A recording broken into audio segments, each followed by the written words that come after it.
इस बार के लोकसभा चुनाव में सत्ताधारी पार्टी बीजेपी को उत्तर प्रदेश में तगड़ा झटका लगा। 2019 में 80 में से 64 सीटें जीतने में बीजेपी सफल रही थी, लेकिन इस बार सूबे की सियासत ने पलटी मार ली। इस बार के चुनाव में बीजेपी को 33 सीटों से संतोष करना पड़ा।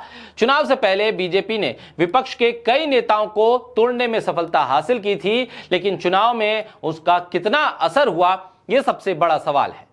इन नेताओं को इसलिए तोड़ा गया था ताकि विपक्ष कमजोर हो जाए और बीजेपी को फायदा मिले, लेकिन इन बागी नेताओं का चुनाव के नतीजों पर कोई भी असर नहीं हुआ, उल्टा बीजेपी को इससे नुकसान हुआ।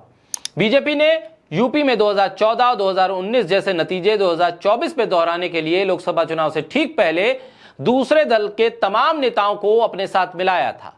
समाजवादी पार्टी के आधा दर्जन से ज्यादा विधायकों को भी बीजेपी ने अपने पक्ष में कर लिया था ताकि उनके सियासी गढ़ में अपना परचम फहराया जा सके, लेकिन दल बदलू नेताओं को साथ लेने का फार्मूला बीजेपी का फ्लॉप हो गया। यूपी में फरवरी के महीने में राज्यसभा चुनाव के दौरान समाजवादी पार्टी के 7 विधायकों ने बीजेपी के पक्ष में क्रॉस वोटिंग की, जिसपे राकेश पांडे, राकेश प्रताप सिंह, अभय सिंह, मनोज पांडे, विनोद चतुर्वेदी, पूजा पाल, आशुतोष मौर्य शामिल थे। सपा के बागी विधायकों में अमेठी के महाराजी देवी शामिल थी। समाजवादी पार्टी के इन बागी विधायकों ने सिर्फ राज्यसभा चुनाव में ही बीजेपी का साथ नहीं दिया, बल्कि 2024 के लोकसभा के चुनाव में बीजेपी के पक्ष में प्रचार करते हुए भी नजर आए।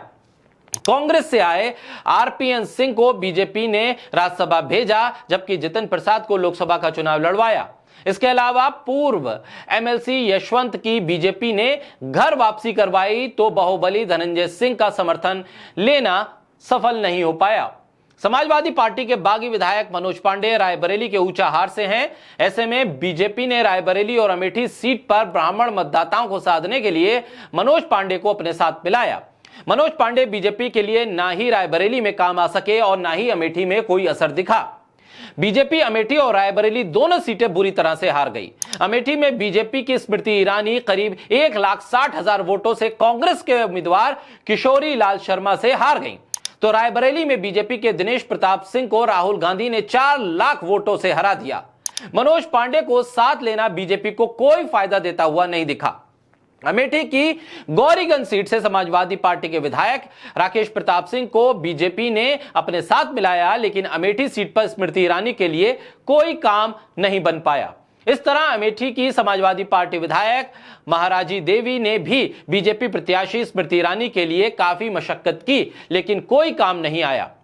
अमेठी में अपना दबदबा बरकरार रखने और रायबरेली सीट को जीतने के मंसूबे के तहत समाजवादी पार्टी के विधायकों को अपने साथ मिलाने की रणनीति बीजेपी की फेल हो गई। अंबेडकर नगर के जलालाबाद से समाजवादी पार्टी के विधायक राकेश पांडे को बीजेपी ने अपने साथ मिलाया ही नहीं, बल्कि उनके बेटे रितेश पांडे को अंबेडकर नगर सीट से प्रत्याशी बना दिया। 2019 में रितेश पांडे बसपा के टिकट पर सांसद चुने गए थे, लेकिन 2024 में बीजेपी ने उन्हें उतारा था। रितेश और राकेश पांडे को साथ लेने का दाव बीजेपी के काम नहीं आया। रितेश पांडे को समाजवादी पार्टी के लालजी वर्मा ने करीब 1,37,000 वोटों से अंबेडकर नगर सीट पर करारी हाथ दे दी। बीजेपी ने अंबेडकर नगर और अयोध्या सीट जीतने के लिए गोसाईगंज सीट से समाजवादी पार्टी के विधायक अभय सिंह को अपने साथ जोड़ा ही नहीं, बल्कि उन्हें वाई श्रेणी की सुरक्षा भी मुहैया करा दी।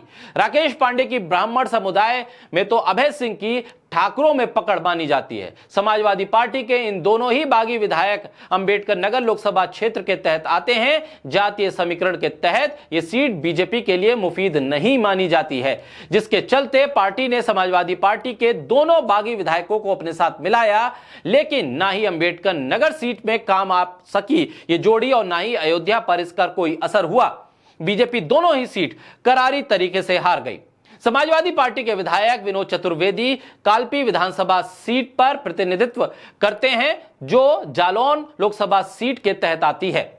बीजेपी ने जालौन सीट के सियासी समीकरण को साधने के लिए ही विनोद चतुर्वेदी को अपने साथ मिलाया था। जालौन लोकसभा सीट पर बीजेपी ने मोदी सरकार के मंत्री भानु प्रताप सिंह को चुनाव लड़वाया, जिन्हें समाजवादी पार्टी के नारायण दत्त अहिरवार ने 53,000 वोटों से हरा दिया। इस तरह विनोद चतुर्वेदी को साथ लेने का दाव बीजेपी के लिए सियासी फायदेमंद साबित नहीं हुआ। पूजा पाल कौशांबी की चायल से समाजवादी पार्टी के विधायक हैं, जिन्हें राज्यसभा चुनाव के दौरान बीजेपी अपने साथ ले आई थी। पाल समुदाय से आती हैं और पार्टी ने उन्हें कौशांबी और इलाहाबाद लोकसभा सीट के लिए अपने साथ मिलाया था, लेकिन बीजेपी के लिए दोनों सीटों के लिए वो कोई करिश्मा नहीं कर सकी। कौशांबी और इलाहाबाद दोनों ही लोकसभा सीटें बीजेपी हार गई। कौशांबी सीट समाजवादी पार्टी जीती तो इलाहाबाद सीट कांग्रेस जीतने में सफल रही। कांग्रेस छोड़कर बीजेपी में आने वाले कुशीनगर से पूर्व सांसद आरपीएन सिंह को पार्टी में शामिल कराकर राज्यसभा सदस्य बनवाया गया था। कुशीनगर ही नहीं, पूर्वांचल के तमाम जिलों में सेंधवार समुदाय के बीच उनकी मजबूत पकड़ मानी जाती है। कुशीनगर सीट पर उनकी प्रतिष्ठा दांव पर लगी थी। कुशीनगर सीट पर समाजवादी पार्टी ने सेंधवार समुदाय के प्रत्याशी को उतारा था। बीजेपी के उम्मीदवार विजय कुमार दुबे जीतने में कामयाब रहे, जिसमें आरपीएन सिंह का भी रोल अहम था। आजमगढ़, बलिया और आसपास के क्षेत्रों में ठाकुर समुदाय के मतदाताओं में असर रखने वाले पूर्व एमएलसी यशवंत सिंह की पिछले माह ही बीजेपी में वापसी हुई थी। उन्हें साल 2022 में पार्टी से 6 साल के लिए निष्कासित किया गया था, लेकिन लोकसभा चुनाव के लिहाज से उनके साथ आना बीजेपी के लिए फायदेमंद साबित नहीं हुआ। बीजेपी बलिया, आजमगढ़ और घोसी तीनों ही लोकसभा सीटों पर चुनाव हार गई। इस तरह यशवंत सिंह को लेने का दांव बीजेपी के लिए मुफीद साबित नहीं हुआ। मुलायम सिंह यादव के करीबी रहे पूर्वांचल के कद्दावर नेता पूर्व मंत्री राजकिशोर सिंह और उनके भाई ब्रजकिशोर सिंह को चुनावी फायदे के लिहाज से बीजेपी में शामिल करवाया गया। बस्ती लोकसभा सीट पर राजकिशोर सिंह की मजबूत पकड़ मानी जाती है, लेकिन बस्ती के बीजेपी उम्मीदवार हरीश द्विवेदी के लिए वो फायदेमंद साबित नहीं हुए। यहां से समाजवादी पार्टी के रामप्रसाद चौधरी जीतने में सफल हो गए। इसी तरह जौनपुर से सांसद रहे बाहुबली धनंजय सिंह को भले ही बीजेपी ने पार्टी में शामिल ना कराया हो, लेकिन उनका समर्थन जुटाने में कामयाब रही थी। धनंजय सिंह की पत्नी श्रीकला रेड्डी ने जौनपुर सीट से चुनाव लड़ने से अपने कदम पीछे खींच लिए थे। धनंजय सिंह के जरिए बीजेपी जौनपुर और मछली शहर सीट के सियासी समीकरण को साधने की कवायद में थी, लेकिन दोनों ही सीटें बीजेपी हार गई। समाजवादी पार्टी दोनों सीटें जीतने में सफल रही। कांग्रेस छोड़कर बीजेपी में आए जितिन प्रसाद को पहले ही योगी सरकार में मंत्री बनाया गया था और उसके बाद उन्हें लोकसभा का चुनाव भी लड़वाया गया। ऐसे में दल बदलू नेताओं ने बीजेपी को बहुत हद तक नुकसान पहुंचाया। यही नहीं, बलिया में नारद राय की बीजेपी में शामिल होते ही लग ये रहा था बीजेपी को कि पासा पलट जाएगा और बलिया की सीट बीजेपी जीत जाएगी, लेकिन बलिया की सीट भी बीजेपी हार गई और समाजवादी पार्टी की यहां से जीत हुई। यानी दल बदलू नेताओं के बीजेपी में आने से बीजेपी को नुकसान हुआ, लेकिन समाजवादी पार्टी को फायदा ही फायदा हुआ।